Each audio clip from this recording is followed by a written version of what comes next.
इथे फक्त दागिने नाही तर पिढ्यानपिढ्यांचा विश्वास मिळतो. परंपरेची झळाळी आणि विश्वासाची खात्री.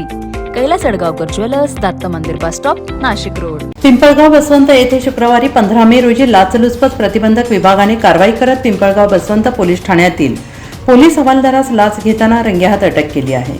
संतोष राघव ब्राह्मणे असं या लाच घेणाऱ्या पोलीस हवालदाराचं नाव असून सध्या नेमणूक पिंपळगाव बसवंत पोलीस स्टेशन येथे होती.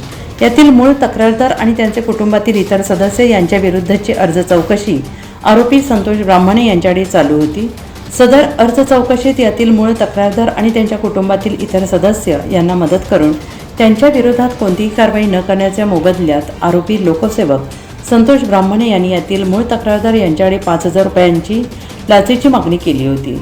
पोलीस हवालदार संतोष ब्राह्मणे यांनी त्यातील मूळ तक्रारदार यांच्याकडे मागणी केलेली 5,000 रुपये लाचेची पिंपळगाव बसवंत पोलीस स्टेशन नाशिक ग्रामीण येथे स्वीकारली असून ब्राह्मणे यांच्या विरोधात पिंपळगाव बसवंत पोलीस स्टेशन येथे गुन्हा दाखल करण्यात आला.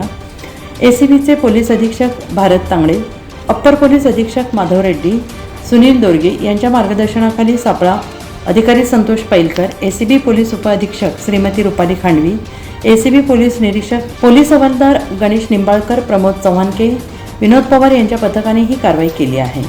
तुषार झेंडपाई, पिंपळगाव बसवंत.